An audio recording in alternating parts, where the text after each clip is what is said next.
Olá, meus amados irmãos, que a paz do nosso Eterno esteja no entendimento de todos, trazendo a cada dia uma liberdade maior para todos vocês. Sabemos que onde há o Espírito do Pai, também há liberdade. E é esta liberdade que eu quero trazer a todos através destas singelas palavras. O tema desta mensagem é um pouco forte, né? As igrejas adoram o Jesus morto e não vivo. Talvez você que esteja ouvindo uma mensagem do canal Adorando em Espírito pela primeira vez, já esteja com o pé atrás, né? O que esse rapaz vai falar, né? Mas não se atemorize. Fique tranquilo, ouça com humildade esta mensagem e a palavra do Pai, se for pura, sem fermento, ela provocará em você mudanças extraordinárias, porque a palavra pura é como faca, ela corta para os dois lados, ela destrói toda a maldade, ela tira todo o fermento. Então é necessário você ouvir primeiro, para depois julgar. O tema é muito forte, e a mensagem eu garanto que será mais forte ainda, mas cabe a você ter um espírito humilde para ouvir a voz do Pai.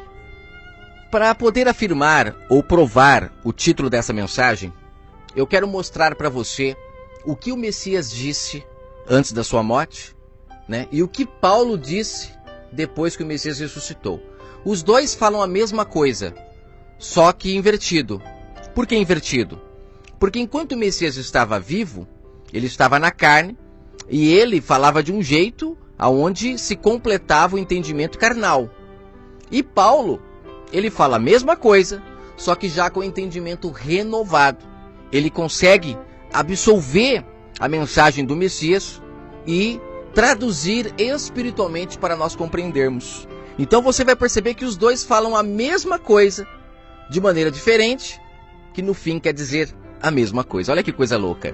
É que Paulo era um homem liberto, era um homem espiritual. E eu tenho certeza que nesta mensagem isto ficará claro no seu entendimento. Vamos lá. Eu vou ler o que o Messias falou, que Paulo falou de forma diferente, dizendo a mesma coisa. O Messias falou em Lucas, no capítulo 16, no verso 18. É claro que você fala, irmão, mas se basear em um verso é complicado, hein?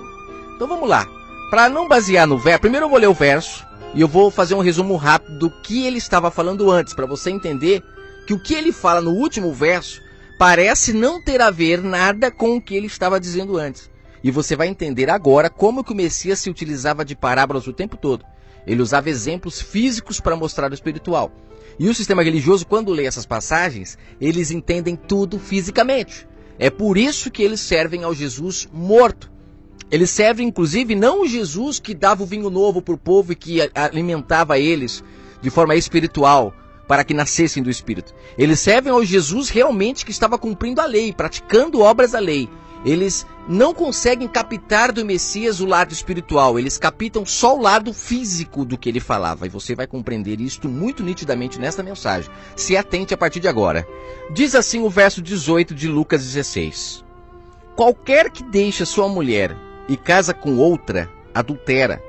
E aquele que casa com a repudiada pelo marido, adultera também. Vou ler de novo. Qualquer que deixa sua mulher e casa com outra, adultera. E aquele que casa com a repudiada pelo marido, adultera também. Eu duvido que você nunca ouviu isso dentro do sistema religioso sendo trazido para a carne. Eles, inclusive, utilizam-se muito desse verso para manter pessoas juntas, mesmo sem amor. Casais que já não existe mais a presença do pai no meio do relacionamento, porque o pai é amor, e quando não existe mais amor, não tem mais liga, não existe mais relação.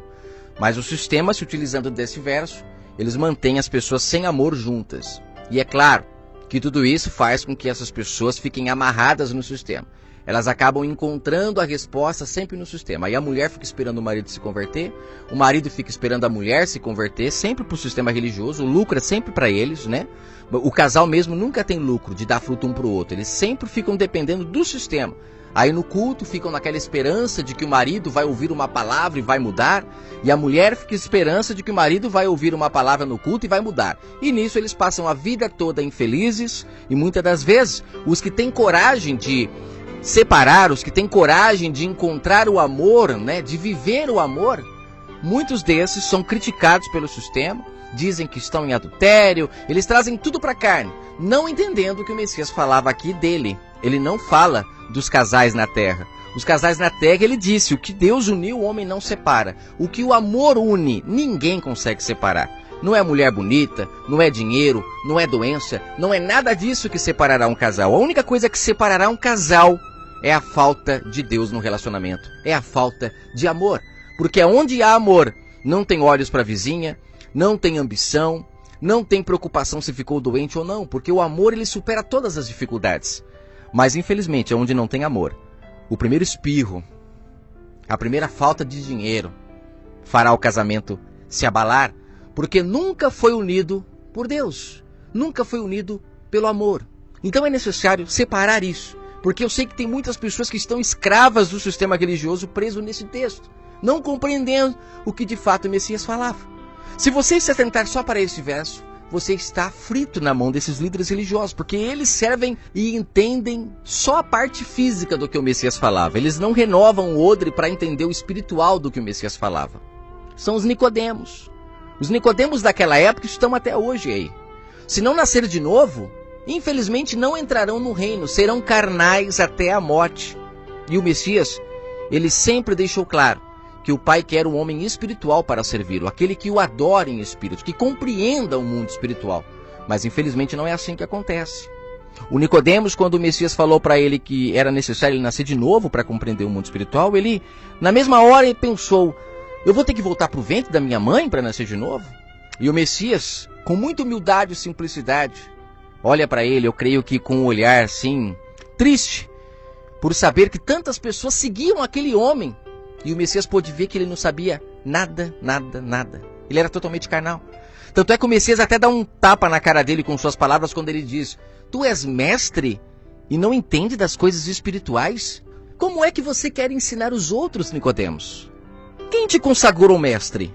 Outro homem? Não, Nicodemos. Quem consagra é o Pai.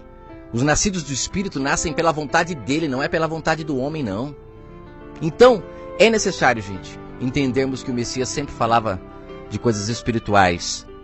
E quando ele encontrava as pessoas carnais, ele sentia pena, sentia dó.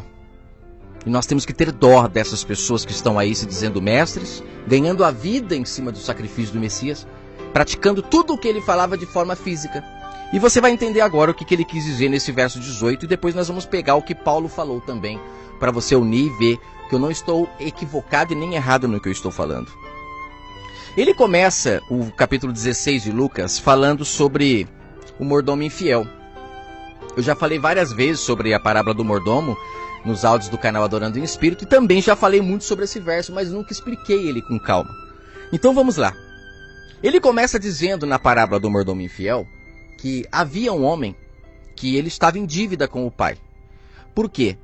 Porque o pai colocou na mão dele uma função muito importante. Ele tinha a função de administrar as coisas dele. Ele tinha que cuidar com muito carinho das coisas do pai. E quando ele é chamado para prestar conta, ele fica sabendo que ele estava administrando mal. O pai ali lhe mostra que a sua administração estava totalmente corrompida.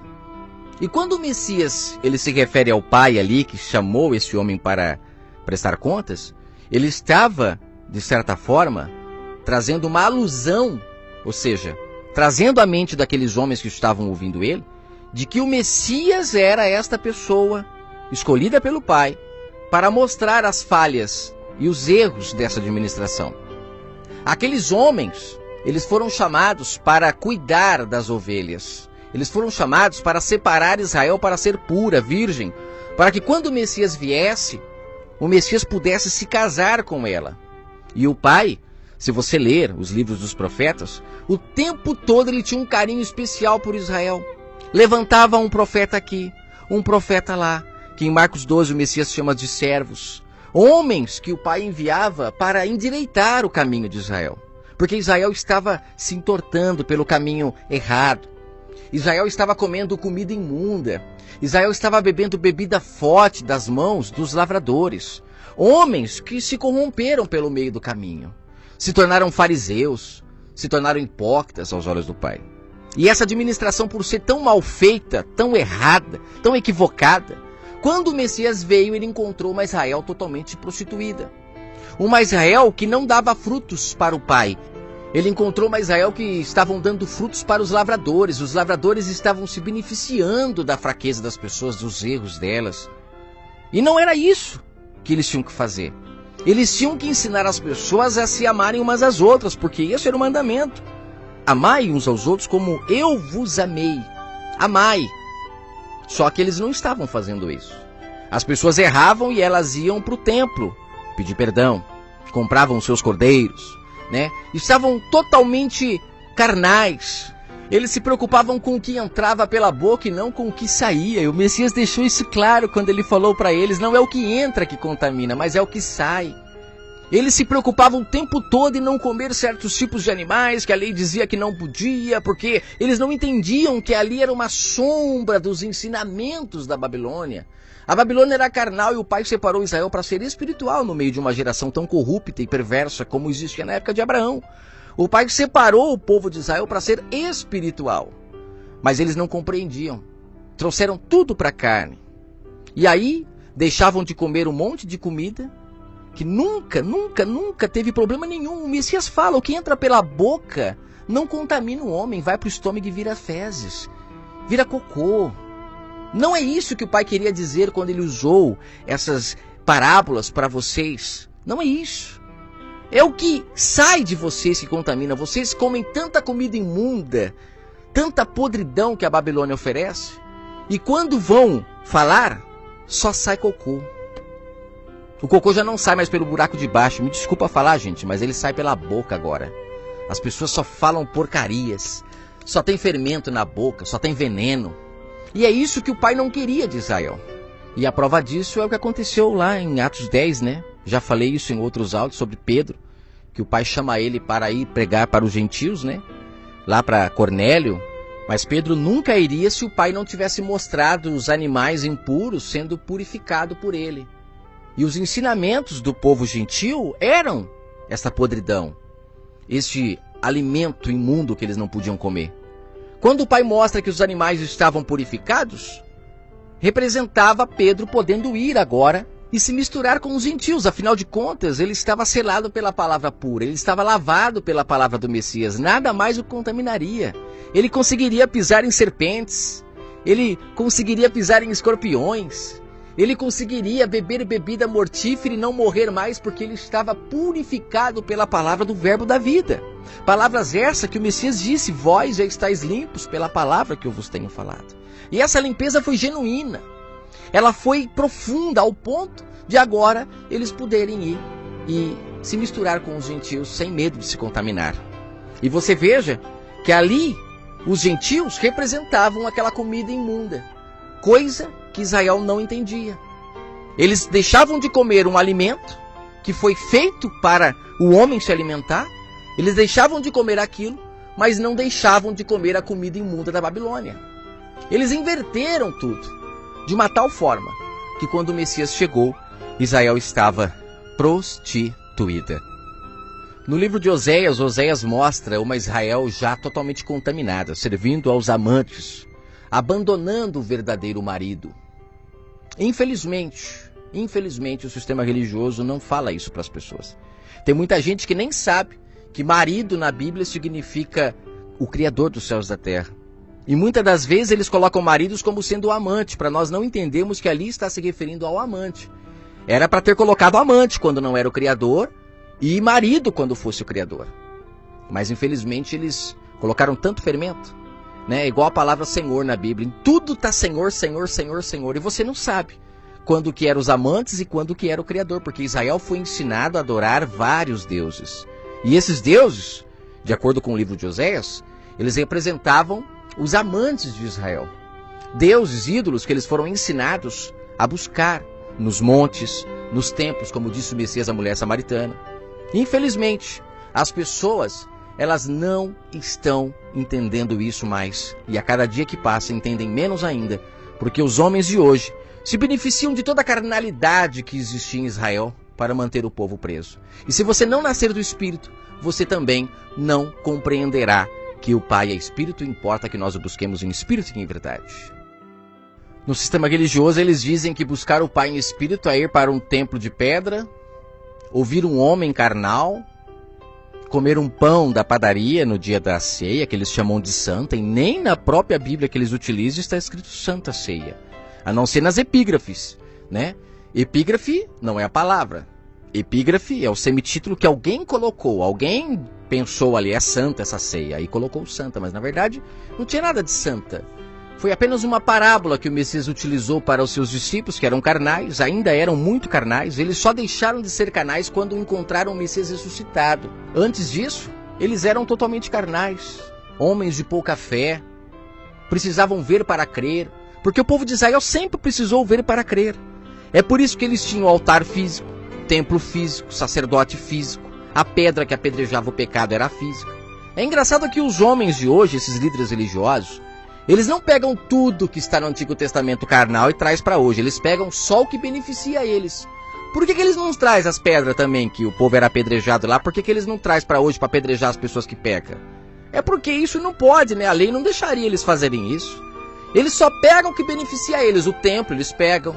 O próprio Messias, enquanto estava vivo, disse: não ficará pedra sobre pedra que não seja derrubada. Tudo virará pó. Os discípulos eram tão carnais que eles olhavam para o templo e falavam: veja, mestre, olha que construção linda, maravilhosa. O Messias olha com aquele olhar de nojo. Eu acredito que ele tinha nojo daquilo. Ele olha e diz: não vai ficar pedra sobre pedra, porque isso daqui é falso. Isso daqui é uma blasfêmia aos olhos do Pai. O verdadeiro templo são as pessoas, e essas pessoas estão sendo feitas de comércios nesses lugares. Esses líderes se utilizam desses lugares para esmiuçar até os ossos, tirar tudo que as ovelhas têm, arrancam o que as viúvas têm, entram nas casas delas com as longas orações, as enganam. A lei sempre dizia para ajudar as viúvas e eles estavam extorquindo elas, tirando o que elas tinham. E elas, por não compreenderem que elas precisavam ser ajudadas e não ajudar, elas iam, dava tudo que tinha na mão desses homens. Por quê? Porque tudo era físico. Trouxeram tudo para a carnalidade. Os exemplos que o Pai utilizou de forma física para representar o mundo espiritual, eles acabaram acreditando mais naquilo do que de fato no que era espiritual. O Messias, quando ressuscita os discípulos, lá em Marcos 14, no verso 58, eles lembram de que o Messias se referia ao seu corpo como templo, e não aquele de pedra. E eles então se recordam das palavras do Mestre e compreendem que o mundo do Pai é espiritual. E esses homens que estão aí até hoje não compreenderam, porque levantaram de novo os templos de pedra, e as pessoas ficam lá se reunindo, praticando obras físicas carnais, batizando numa água física da igreja, cujo João só utilizou para aquele povo de Israel porque era carnal. João entendia que não era aquela água que purificava pecado de ninguém. Ele mesmo disse ao Messias: por que você vem a mim? Por que você vem a mim para batizar você? É você que tem que me batizar. João entendia que o Messias era a água, ele que tirava o pecado do mundo. Ele mesmo diz: eis aí o Cordeiro que tira o pecado do mundo. Ele tinha que dizer: eis aí a água que lava as pessoas para que elas não tenham mais pecado. Ele precisava ser tão explícito assim. Ele disse: eis aí o Cordeiro. Ele já estava querendo dizer: eis aí a água, cujo eu quero ser batizado. Mas ele vem a mim, provando a humildade do Messias em se rebaixar a homem carnal, para poder cumprir toda a lei. Tudo que a lei dizia de forma física, ele veio cumprindo tintim por tintim, para ser o bom pastor, como ele diz em João 10, e poder tirar as ovelhas daquele aprisco, daquela prisão, daquela tortura que eles viviam. E ele ainda disse para aquele povo: os líderes, vocês que se colocam como mestres das pessoas, como pais delas, vocês colocam tanto fardos em cima deles que nem vocês conseguem cumprir. Eu imagino ele olhando para as ovelhinhas todas machucadas, sofridas, e dizendo para elas: vinde a mim, porque o meu fardo é leve. E aquelas ovelhinhas estavam tão fermentadas, tão prostituídas, que elas não conseguiam enxergar o verbo da vida, o noivo. Elas estavam enlouquecidas, elas estavam totalmente, meu Deus, malucas, perdidas, cegas, pobres, nuas, e não conseguiam ver o noivo chegando. As suas lamparinas já estavam apagadas. Foram poucos que mantiveram a lamparina acesa e quando viam o Messias, recebiam a sua palavra e o seguiam. São poucos que acordaram para buscar o Pai no Espírito. São poucos. Mas aqueles que acordaram tiveram o poder de nascer de novo e serem feitos filhos de Deus. Filho do único Pai, e não mais filhos de homens que se colocavam como Pai das pessoas, como mestres. Que o Pai possa estar falando no seu coração agora. Abandonem esses que se colocam como Pai de todos vocês, ficam trazendo mensagens que dizem receber de Deus para falar. Cuidado, o Messias deixou claro, o Messias ressuscitado deixou claro que na nova aliança, nós somos sacerdotes. Se na velha aliança o Pai falava com os sacerdotes para trazer a mensagem para as pessoas, na nova aliança, no Jesus ressuscitado, isso não acontece mais. Agora nós temos a autoridade para nos achegarmos ao Pai e ouvir a sua voz diretamente dele. Não mais precisando de homens para isso. É por isso que o Messias veio ser, ele veio ser o sacerdote, homem, para que não haja outro homem entre nós e o Pai. Devemos nos apegar às suas palavras e não às palavras dos homens. As palavras dos homens, eles dizem que você tem que ir para a igreja, que tem que se reunir, cujo Messias mesmo deixava claro que ele não queria reuniões. O Messias ele não ficava num ponto criando ali uma igreja, depois ele abriu outra ponta, outra igreja. Ele nunca abriu ponto de evangelização nenhum. Ele nunca ficou ali, todo lugar que ele ficava o povo se reunia, ouvia, cada um era para sua casa, ninguém ficava com aquela obrigação de voltar lá no outro dia, na mesma hora. Ele não fazia ninguém de escravo. O que fazia as pessoas serem escravas dele, como Paulo disse, eu sou escravo do Evangelho, é a palavra do Messias, que fazia das pessoas serem boas, mesmo quando não queriam, porque se lembravam da voz do único pastor e se consertavam umas com as outras, não mais ficavam praticando obras mortas perante ao Criador do Universo. Passaram a praticar obras vivas. E aqui no mordomo infiel, o mordomo infiel aprendeu isso. Ele aprendeu. A parábola diz que ele saiu da presença do rei, que representava as palavras do Messias, e começou a fazer o que o Messias ensinava. Ele fez como Zaqueu. Eu acredito que Zaqueu é uma prova viva do que aconteceu com esse mordomo. Começou, ao invés de cobrar mais e mais e mais e mais, porque na parábola deixa claro que ele poderia cobrar 50, mas ele estava cobrando 100. Ele estava cobrando 80 quando ele poderia cobrar 40. E quando ele sai, ele começa a dividir os valores. Ele começa a diminuir. Alguns líderes safados, mentirosos, dizem que quando ele começa a pegar o que é do pai e diminuir o valor, é aí que ele estava roubando. São safados, mentirosos. Porque o texto diz que quando ele começa a dividir os valores, ele é elogiado pelo Criador do Universo pela sua atitude. Sabe por quê? Porque ele reconheceu que no reino do Pai, quando nós somos misericordiosos para com as pessoas, nós recebemos a misericórdia do Pai. Só somos perdoados dos nossos pecados quando perdoamos o nosso próximo. Não é mais sacrifício. O Pai nunca aceitou o sacrifício. O Pai aceita a obediência. E foi isso que o Messias veio ensinar. Só que infelizmente esses líderes mataram o Messias. Mataram. Incentivaram o povo a dizer que soltasse Barrabás e prendessem o verbo da vida. Que crucificassem ele. Eles diziam, crucifiquem-no, incentivados por aquelas serpentes enganadoras. Eles mataram o verbo da vida para viver da sua herança. E hoje eles dizem que o sacrifício do Messias perdoa pecado, quando na verdade, o que perdoa o pecado é obedecermos as palavras que o Messias ensinou. Como ele disse lá em Mateus 16 para os seus discípulos, se eu não me engano é Mateus 16, ele diz, todos aqueles que entenderem, Pedro, o que você entendeu, que eu sou filho, e que praticar as minhas palavras, encontrarão paz e estarão edificados em mim, estarão edificados na rocha. Aí vem esses cães gulosos e diz que Pedro foi o primeiro pastor, que o Messias disse que ele seria o primeiro pastor, né? Sobre esta pedra edificaria a minha igreja. Eles falam que Pedro era a pedra. Pedro era um incrédulo que teve o entendimento ali, aquela hora, de que o Messias era o verbo, mas já havia sido chamado de Satanás pelo Messias, porque estava ainda muito na dúvida. Ele não tinha certeza do que ele acreditava ainda. Ele abandonou o Messias na hora da sua morte, ele ainda era incrédulo, não havia se libertado 100%. Mas aquele facho de luz que teve no entendimento dele, para ele chamar o Messias de filho, para ele chamar o Messias de ungido, a palavra pura que as pessoas precisavam se alicerçar. Quando ele entendeu, um pouquinho ali que ele compreendeu, o Messias já falou: é isso aí, Pedro, isso que eu quero de você. E também de todas as pessoas. Só que o sistema diz que Pedro foi chamado para levantar a primeira igreja. Se a primeira igreja que está aí hoje, né, que começou em Pedro, realmente se baseou em Pedro naquela época, é por isso que ela é carnal, porque Pedro ainda era carnal. Pedro era totalmente carnal, não compreendia das coisas espirituais.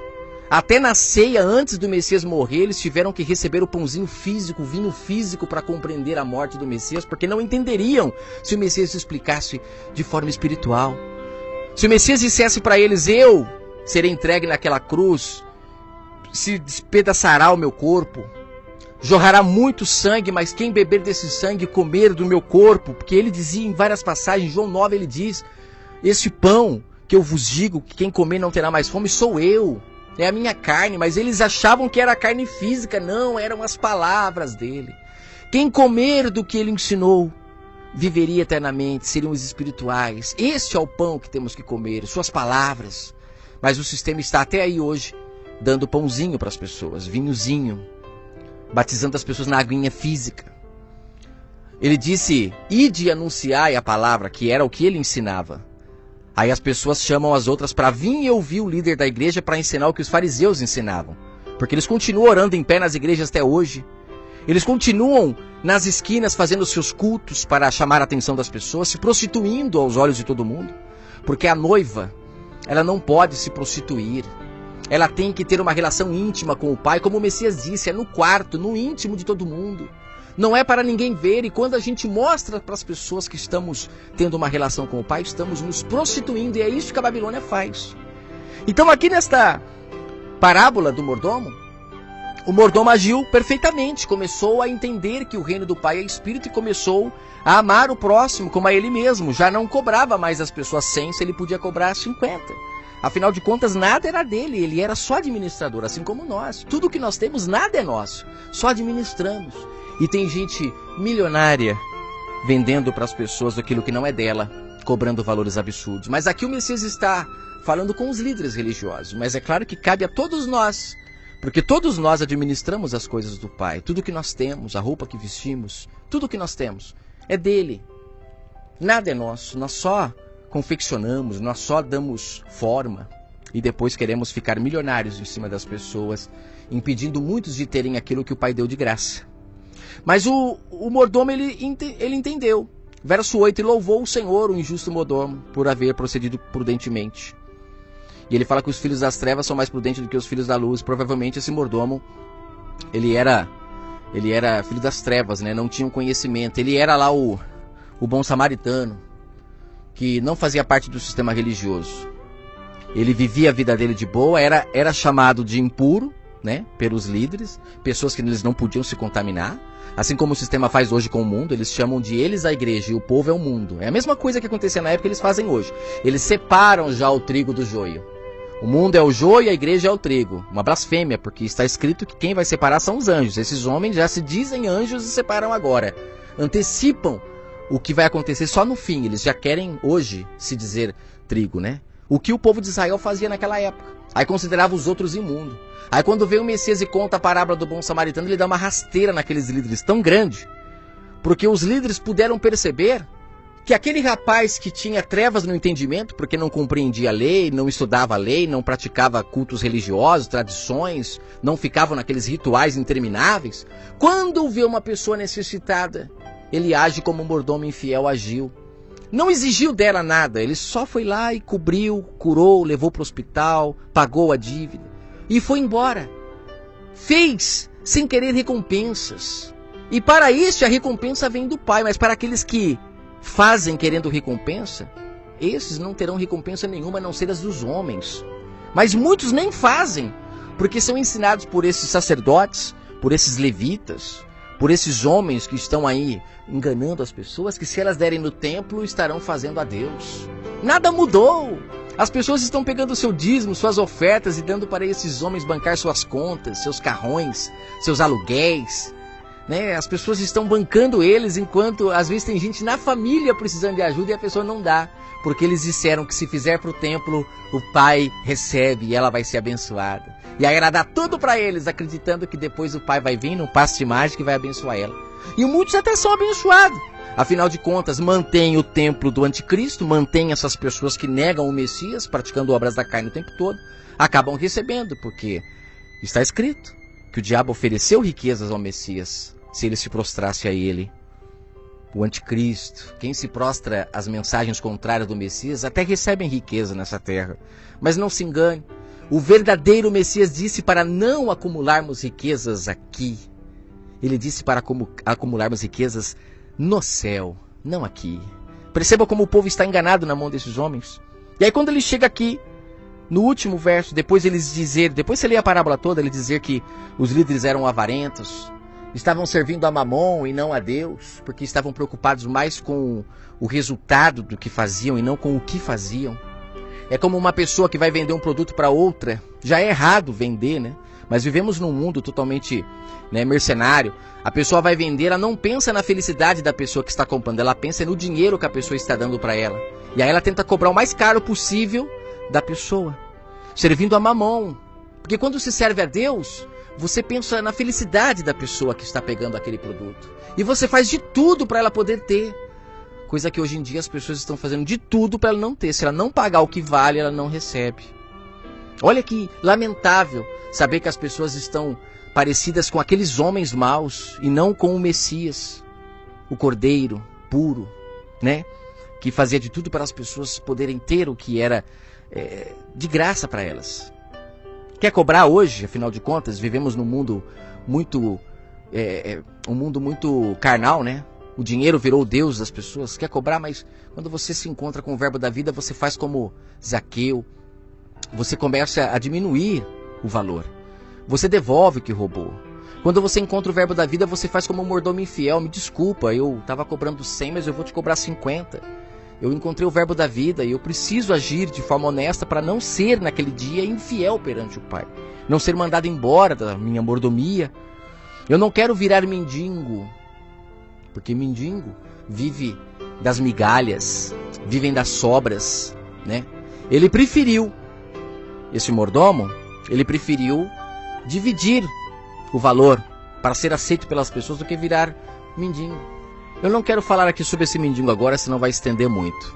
Eu vou entrar no último verso para a gente finalizar. Aqui o mestre fala que qualquer que deixar sua mulher e casa com outra adultera. Você vê que no contexto todo ele não está falando de marido e mulher. Ele está falando das pessoas que, por não ouvir a palavra do Pai, agiam de forma errada. Não estavam agindo corretamente. Porque o correto foi o que o mordomo fez, reconheceu seus erros e começou a praticar o que era correto.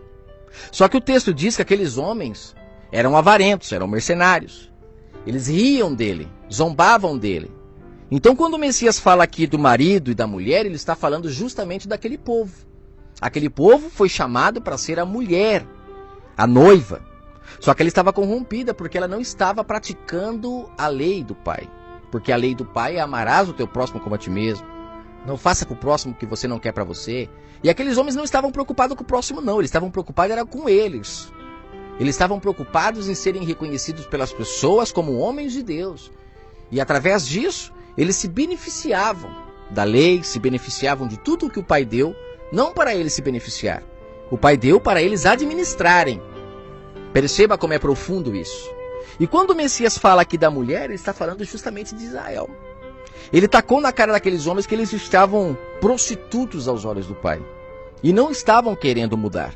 Aí o Messias fala: aquele que casa com a repudiada, adultera. E quando ele fala ali do marido, ele fala dele. Porque ele representava a lei naquele momento. Ele estava cumprindo a lei. Paulo fala isso em Romanos 7. Eu vou ler para finalizar.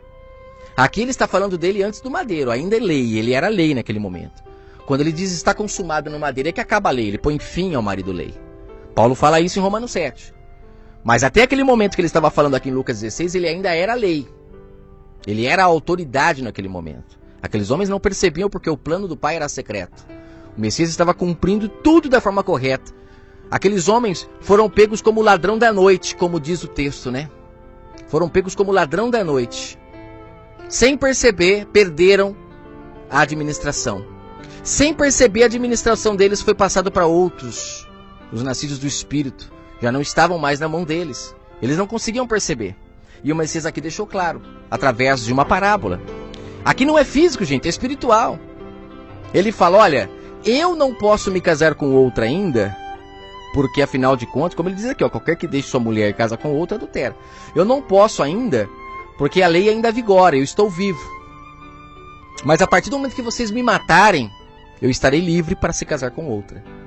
Está nas mãos de vocês. Vocês querem me negar? Me matem. Matem-me, para que eu possa então me casar com outra. Só que eu vou deixar claro. Aqueles que não compreenderem isso e voltar a praticar obras da carne que vocês estão praticando, templos, sacerdotes, dízimo físico, todos que praticarem isso, estarão em adultério, porque eu repudiei vocês, Israel. Eu neguei vocês. Vocês não estão aptos para servir no reino do Pai. Vocês não estão aptos. Então, infelizmente, eu abandonarei vocês para seguir o meu propósito de ser espiritual, para buscar aqueles que me adorem em espírito. Ali ele falando pela boca do Pai. Ou o Pai falando pela boca dele, né? O Pai estava cansado de buscas carnais. Tudo era físico, tudo era interesse, tudo era ambição. E o Pai estava cansado disso. Então ele estava aqui dando para Israel a carta de divórcio, dizendo: vocês estão adúlteros perante os meus olhos, estão buscando nos montes, nos templos, e quando eu venho me negam, me colocam para correr dos templos, não aceitam eu lá dentro porque eu falo a verdade. Então está aqui minha carta de divórcio. Ele estava dando a carta de divórcio para Israel neste verso. Agora vamos para Romanos 7 para terminar. Paulo aqui ele fala de forma invertida. Aqui ele já fala da Israel espiritual que volta a se contaminar com o marido lei, que é o Jesus morto. E ele deixa claro isso no texto.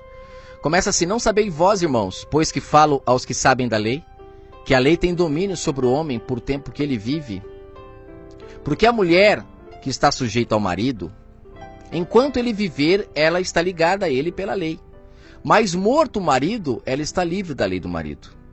De sorte que vivendo o marido, será chamada adúltera se for de outro marido. Mas morto o marido, livre está da lei, e assim não será adúltera se for de outro marido. Assim, meus irmãos, também vós estar mortos para a lei pelo corpo de Cristo. Olha como que Paulo deixa claro. O corpo de Cristo, físico, homem, representava a lei. E quando ele morre no madeiro, acabou a lei. A lei que escravizava as pessoas de fora para dentro findou no madeiro através do Messias. Então tudo o que ele fez em carne, tudo que ele praticou fisicamente para Israel, que precisava ver para crer, acabou nele no madeiro. Findou-se. E aí Paulo fala: vós estáis mortos, verso 4, pela lei, pelo corpo de Cristo, para que sejais do outro. Que outro? Para que sejais daquele que ressuscitou dentre os mortos, a fim de que demos frutos para Deus. Olha só, lembra da parábola da vinha, que as pessoas estavam dando frutos para os lavradores e não para Deus? Elas estavam sustentando um sistema religioso, mantendo homens, né, em seus cargos, homens que se diziam, né, de Deus, como o Messias jogou na cara dos líderes religiosos em Lucas 16. Vocês que dizem que foram chamados por Deus, quando na verdade o Pai conhece e sabe que vocês são safados, estão se aproveitando da fraqueza das pessoas.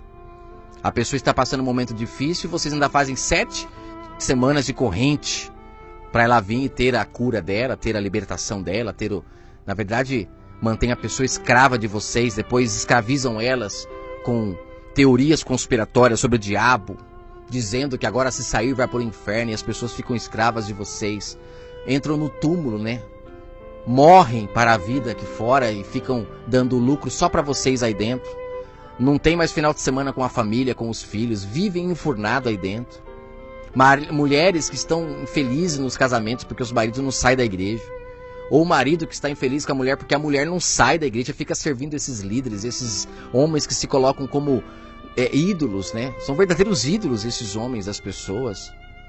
E aí ele fala, porque quando estávamos na carne, as paixões dos pecados que são pela lei estavam operando em os nossos membros para darem fruto para a morte.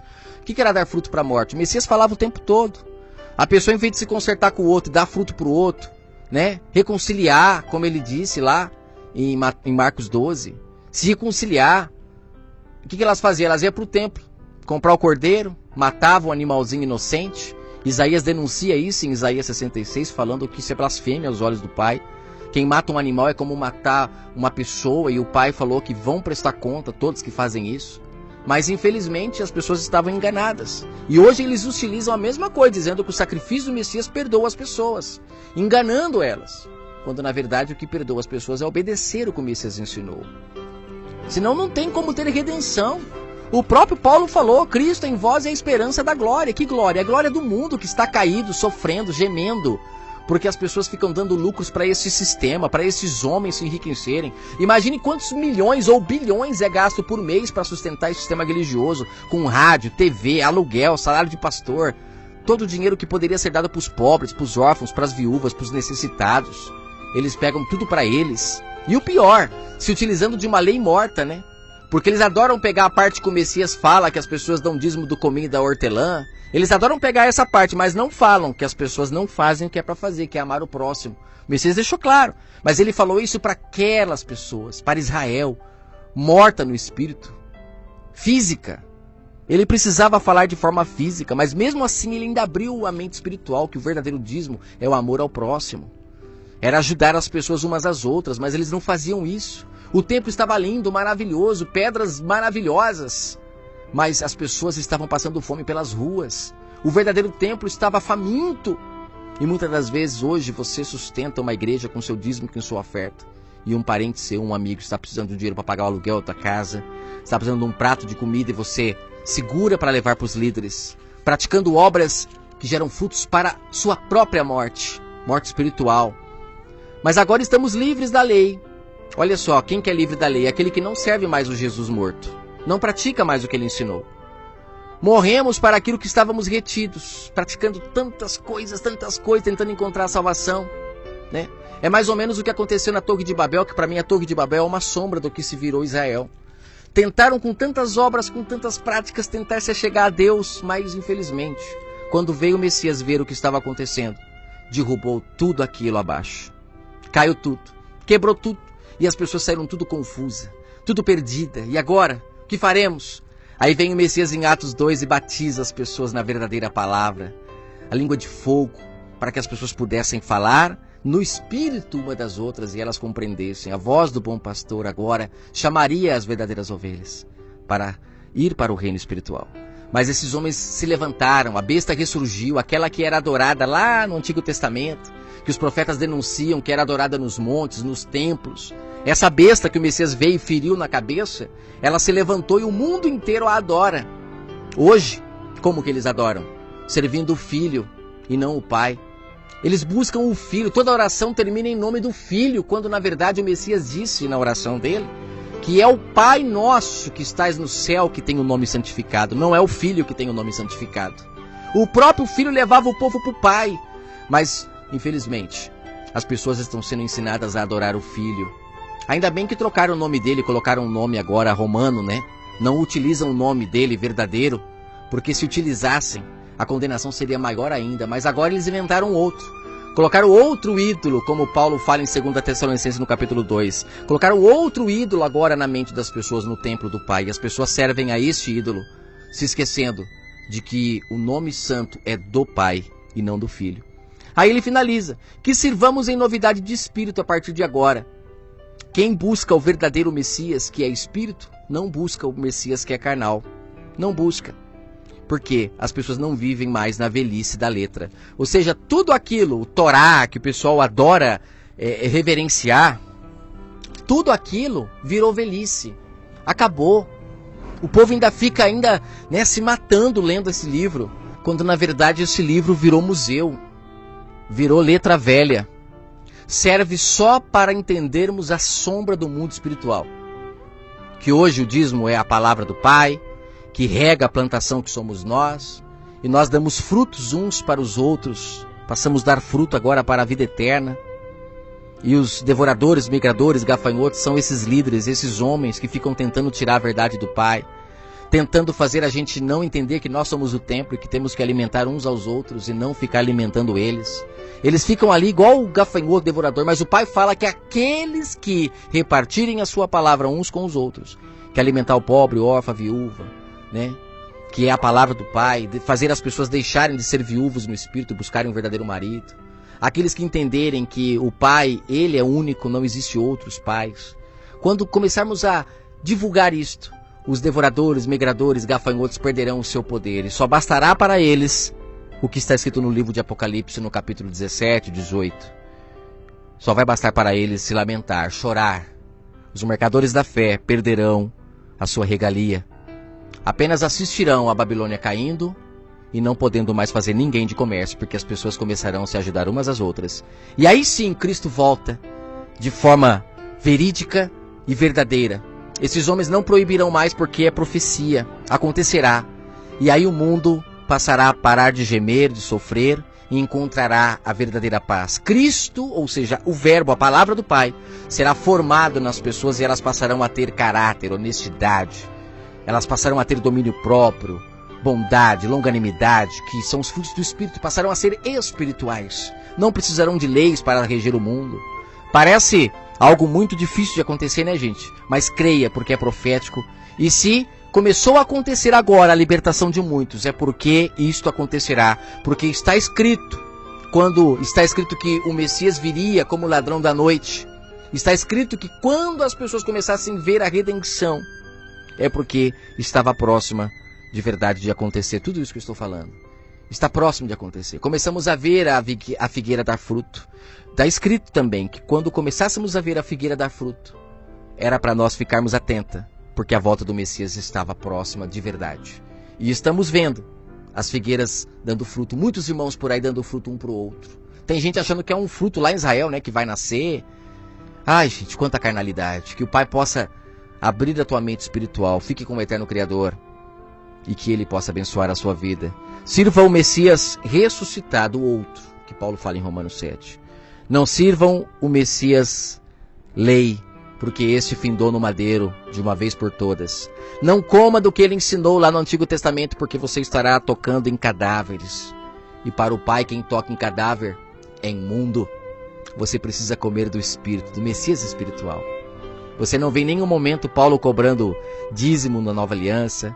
Você não vê em nenhum momento os discípulos cobrando ofertas das pessoas, a não ser alimentos, porque era isso que eles precisavam para anunciar a palavra.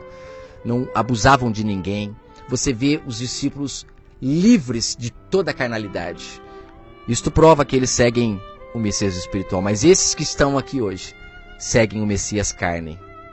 E pelo contrário, ainda mais profundamente, seguem os fariseus, mantendo o templo, orando no templo, dando pãozinho, dando aguinha para o povo. E o povo tudo na carne, não entendendo que o Pai verdadeiro se adora no Espírito. Fiquem com esta mensagem, que Ele abençoe o seu coração.